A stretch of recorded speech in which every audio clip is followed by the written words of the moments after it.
Hi, I'm Catherine Reid, host of the St. Paul Forum, and coming up this week, I'm speaking with Sharon Day of the Indigenous Peoples Task Force. That's this week on the St. Paul Forum.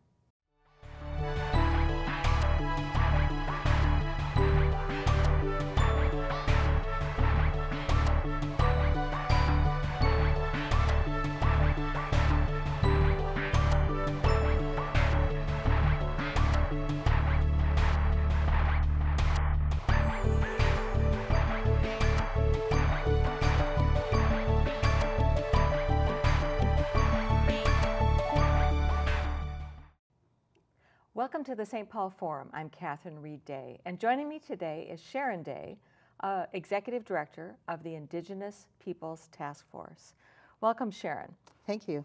I loved, as we were just chatting, that you described that you're Ojibwe, you grew up in northern Minnesota, have lived in Highland Park for 30 years, and run a nonprofit in Minneapolis. I love that because you've given us like the big map and the little map, and I've lived in Matt Groveland for 30 years, so I don't know why we haven't met more often. Tell us briefly, what is the Indigenous Peoples Task Force? Well, the task force is a nonprofit organization that provides a variety of public health services to Native people, Indigenous people in Minneapolis, as well as we provide some services statewide. And you're the founder. Yes. How did this come to you that you wanted to create this organization? What was the need and what was the pull for you? Well, I was working for the Department of Human Services. I'd been there about 10 years. And two people came to me back in 1987 and said, I have AIDS, and what are you going to do about it? Because there are no services. And so we didn't intend to start an organization. We intended to mobilize the community and help get some services going. As it turned out, none of the existing organizations stepped forward. And if you can remember, in '87, there was a lot of fear, a lot of stigma around AIDS. There wasn't even the notion that there was HIV. It was you either had AIDS or you didn't, and people died. And so a small group of people got together, and we had nothing left to lose except to create some services and create them in a way that most of the time up to then, I think in public health and social services, and Native people we were sort of like this round peg trying to fit into this square hole. And so we decided that people were dying and let's do something about it. So we had to study, what are Indigenous ideas and values around sex and sexuality. Not what Kinsey said or Masters and Johnson said, but what do we think about that? What do we think about death and dying? Not what Kubler-Ross or anybody else said, but what do we think about that? What are our traditions? And so we sort of forged ahead with creating these programs. And in 1990, I went to Bremer Foundation and I said, if we're going to educate young people around prevention, then we need young people to do that. And so we read the literature, and it said, that peer education worked. And so we created a theater program, and that theater program then was called the Ogichida Gikinuamagid Peer Education Program, which meant teachers and warriors in Ojibwe. And we were asking these young people, 12, 13, 14 years old, to go into the community, portray gay people living with HIV, and sometimes, they were going home to die. And so we're asking the young people were themselves. They were portraying characters. And they themselves were going home? No, the they characters. Were in theater. The characters were going home. Yes. I just wanted to be sure I was following. And so we had to teach these young people about death and dying, about, we have so much grief in the Native community, and even today we have high rates of homicide, suicide, and so young people don't often get to even grieve for one person, and then there's another person. We have high rates of diabetes, heart disease, stroke, all of those things. And so we had to teach them, how do you deal with this? So we worked with Spider Woman Theater, who were just in town this weekend, by the way. We knew nothing about theater, so we had to learn. And we invited people who had been in the business for 30 years to come and teach us, and they did. And we've maintained a relationship with them over the years. And currently we work with Pangea Theater. So we're the longest running little-known native theater company in the Midwest. In the Midwest, I was going to say in America. Perhaps aside from Spider Woman Theater, probably in the country. And yes. where is Spider Woman located? They're out in New York. They're out in New York. Okay, I have heard of them. I wasn't aware that they were here. It's interesting to me to hear what you're describing and combine it with the word task force, only because I think in a sort of systems thinking or government thinking, our tradition, our approach to government, we think of a task force as not doing. And what I hear is in other words, it looks at studies a problem and makes recommendations. That's more what I think of it as. That's my assumption. Clearly, you did much more than that. You obviously studied. You adapted and identified ideas. It sounds very entrepreneurial to me, and very action-oriented. Yes. And I'm just kind of curious, is that, and very holistic. Those things are all what I hear and what you're talking about. So you saw a need, and then you figured out how to address it. And we've continued to do that. So our work started around HIV, which led us to think a little bit about the environment, right? And we had a school for a short period of time. Unfortunately, we couldn't sustain that school. It was just too, we just didn't have the infrastructure for that. We have a garden program. We take young people, they grow food, they gather food, they do wild harvesting and harvest wild rice. They learn how to do all of these things, trying to get our young people to go back to an indigenous diet. And we have a program since 2000 around smoking prevention, which is, we have very high rates of smoking in our community, which is, tobacco was our first medicine. And the old people always say, Bejigo Sema, tobacco first, before you do anything. Ceremony, before you plant, before you travel, Bejigo Sema. And so we're trying to get young people to use tobacco in that way, and so that you're using it in the way that it was given to us, our original instructions, as opposed to using it in an addictive kind of way. And so we've been doing that. We grow tobacco. We grow other medicines. We have a medicine garden. And where is that physically located? And in a couple of places. Our medicine garden is a turtle-shaped raised bed garden in South Minneapolis.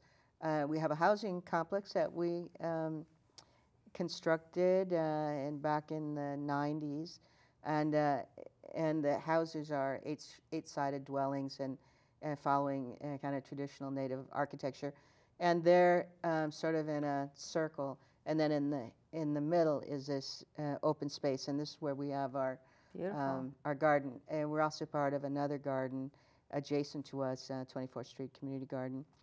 And then we grow food also out at farmland down in Rosemont, and we work with Dream of Wild Health with their young people.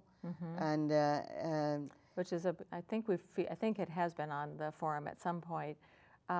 Just tell us briefly what Dream of Wild Health is. Dream of Wild Health is located in Hugo, and they take young people every summer, and they grow out heritage seeds. And they teach young people about farming, and we have we've created a curriculum called Gitagan, which means garden curriculum, and we've trained Dream of Wild Health, and so this year they will use our garden.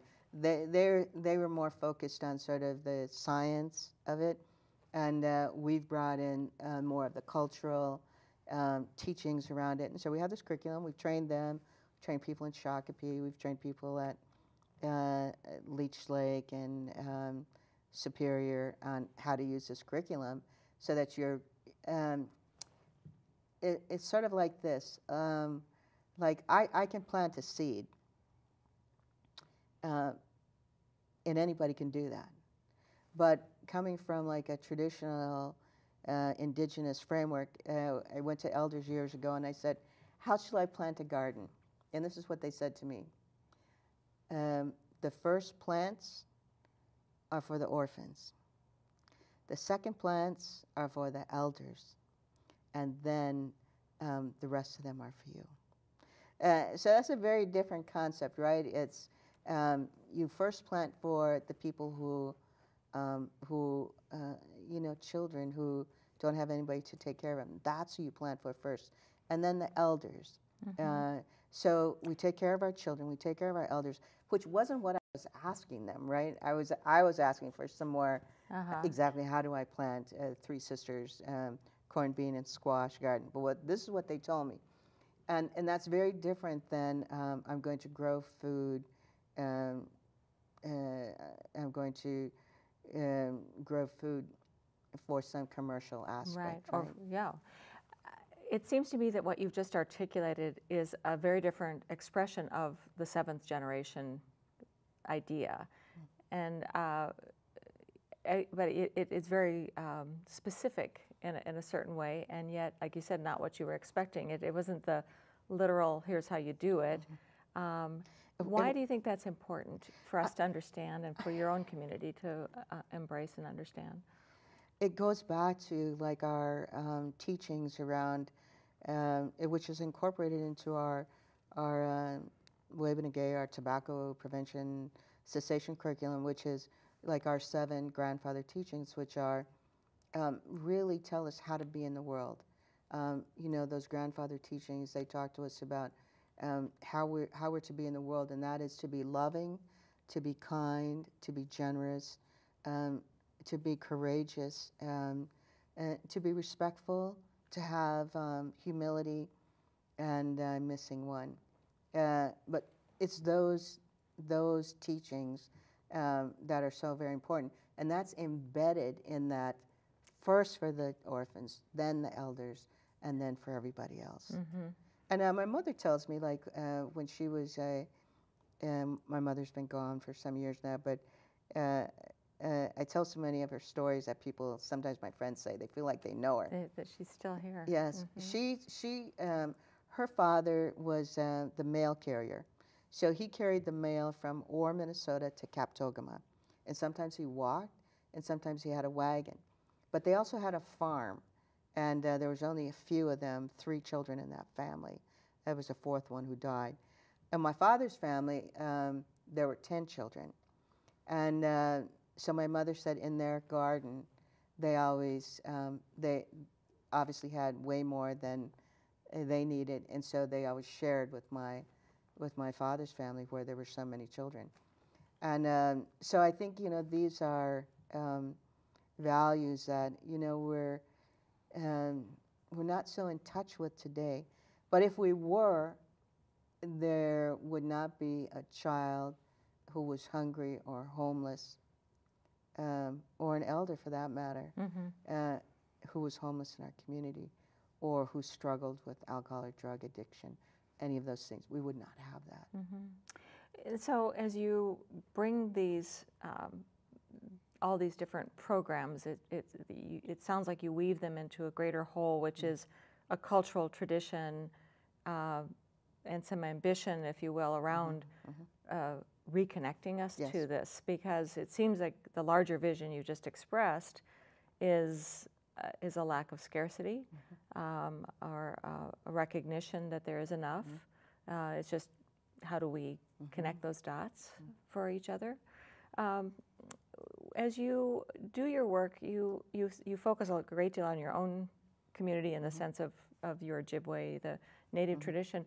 How important is it, do you think, you are this activist, I see you in this public role of communicating really important ideas to all of us. How do you balance those two, and what is your hope there?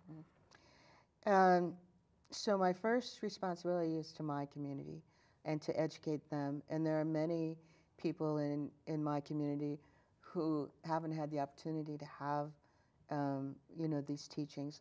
And so that's why we've built these curriculum for the tobacco, for the garden, is to embed those teachings in the curriculum so that someday when I'm gone,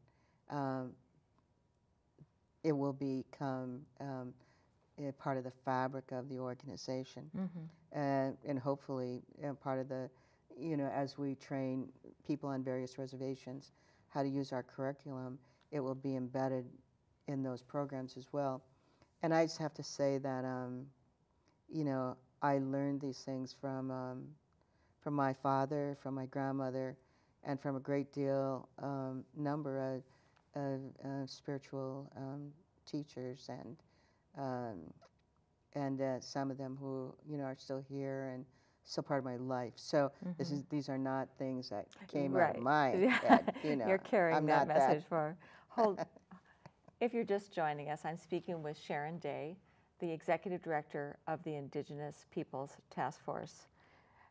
Well, I definitely appreciate that you're carrying a message forward and encouraging it to push out for those multiple generations. I want to turn our attention to one of the primary reasons I wanted to speak with you, which is around your work around water. And the leadership you've shown there, and the beauty of the ceremonies. Could you just tell us a little bit about that work? Yes, the water walks among the Ojibwe people, and I believe all people at some point, women are responsible for the water. So it's our job to gather the water, make those offerings for the water, and to sing the water songs and make those petitions for the water. Men have their responsibilities, and that's different. So we've been doing this since the beginning of time. And I'm also second-degree Medewan, and I was initiated into the Medewan through the Three Fires Lodge. And so in 1998, I believe, was the first time that we took those teachings outside of a ceremonial area and put them to work in a geopolitical situation, and that was Camp Coldwater. Some people may remember when they widened Hiawatha, right. The road was 200 feet from this last medicine spring here in Minneapolis. And so we spent a couple of years saving that spring, and I believe that the only reason that that spring still flows today is because of the offerings that have been made and people that continue to honor that spring.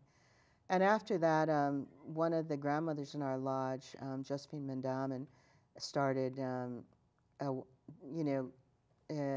heard the same thing that I heard our Grand Chief saying, what will you do for the water? And she decided that she could carry the water around Lake Superior. And so we had the honor of participating with that with her at the beginning, and then over on the east side of just north of Sault Ste. Marie. And then some years later, she walked with other men walked all the Great Lakes, and then she decided that there should be a young woman had a dream about a Four Directions walk where we bring that healing salt water from the four oceans to Lake Superior. And so I led the walk from Gulfport, Mississippi to Battle River, Wisconsin on the south shore of Lake Superior. And that walk was about, I think it was like 47 or 48 days. And and then 2 years later, you know, I'd crisscross the Mississippi, and I live like a block and a half from the Mississippi and cross it many times a day. And, you know, I love that river. Yeah. You know, I mean, there's no other way to say it. I love that river. And so I had actually carved the Mississippi on my staff that we carried on the staff being a walking stick in essence. Actually, no, it's a staff. It's like a flag, oh. But it has eagle feathers on it. Oh, okay. And so it's something that you carry, and it's kind of an honor and also protection. Mm-hmm. And so I had carved the Mississippi on that. And so as we got closer to the end of the Mother Earth Water Walk, some of the women started to say to me, well, what are we going to do next? Now, nobody walked the entire length of that walk except for me. Mm-hmm. And so they'd walk 2 weeks or, you know, like 3 weeks, like, what are we going to do next? It's like, what do we mean? What are we going to do next? Isn't this enough? I mean, surely, you know. I mean, how many people have walked the length of the United States, you know, from north to south or south to north? And so, but after a while, towards the end, I started thinking myself, like, what are we going to do next? And then, you know, on the staff was the Mississippi River, and so we did that. We started at the headwaters March 1st, 2013, and we walked to the Gulf, and we carried that water from the headwaters all the way. And you know, we met many people. We carried their stories downstream, and I believe like that was one of the most important things of that walk, was to carry those stories.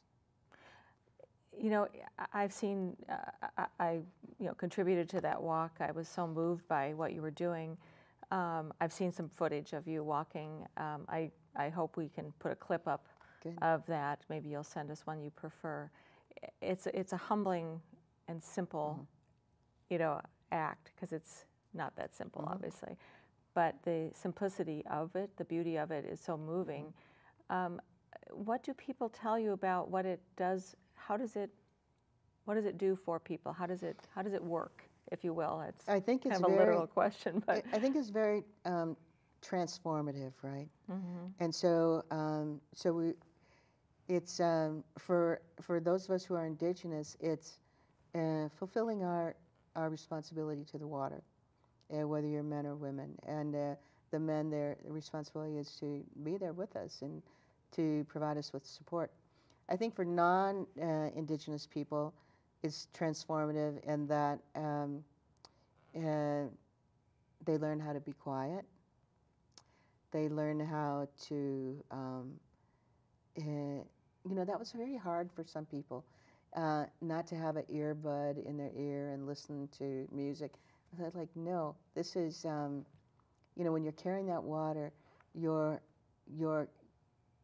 speaking to that water, speaking to those water spirits. How can you do that if you're, you know? And so I ask people to not talk when they're walking. So a man and woman are walking, you know, sometimes, you know, like non-Native people, they want to ask you all these questions. Well, hold your questions, you know, until later. We want you just to be silent. And it's very hard for people. Mm-hmm. But the walking is sort of meditative. And how can you, you know, it's when you're silent that you can hear, no, it's not schizophrenic, but you can hear those voices, yes, from, you know, the trees, from the water, from the earth. And so that is transformative. Mm. Yes, that's beautiful. I appreciate that you shared that, because I didn't know all of those aspects, and yet it completely makes sense to me. As you look ahead, what are some of the actions that you will be taking and that you would like other people to know about? Sure. We will be walking the Chippewa River in Wisconsin beginning on April 20th. April 20th to the 25th, there'll be a celebration celebrating Aldo Leopold in Wabasha that evening. And then in May 11th through the 22nd, we'll be walking the James River in Virginia at the invitation of a Native woman who walked with us on the Ohio River last year. And that's being called the James River Unity Walk, and the James River Association has provided us so much support for that. We'll be walking, and then we'll also be rafting and canoeing a little bit. I guess there's an area called the Falls. Not quite sure what that is, but I can kind of guess. We'll be rafting through there. And then in June 22nd, the Cuyahoga River Walk, which is a 5-day walk. This is the year of the water in Cleveland. And some people can remember that the Cuyahoga was... Cuyahoga River burned, and, yes. and Randy Newman has a Burn On Big River was the song he wrote about that, and I remember that. Yeah. So it's how many years? That must be 25 or more years. So that was at the invitation of Catherine Reid, and it began sort of as her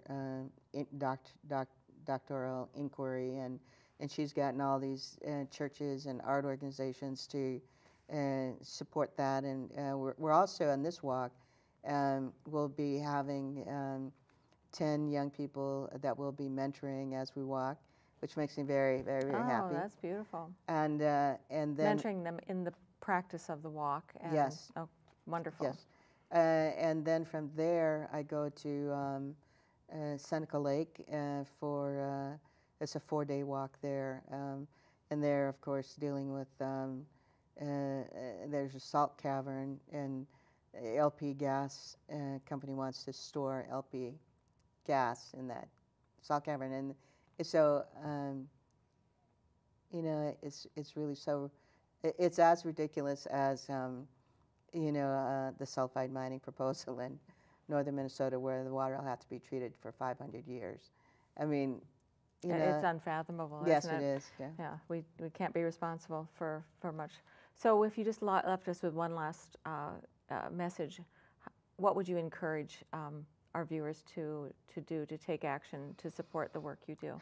Yeah, I would ask people to think about, you know, this body of water that you're connected to, because we are water.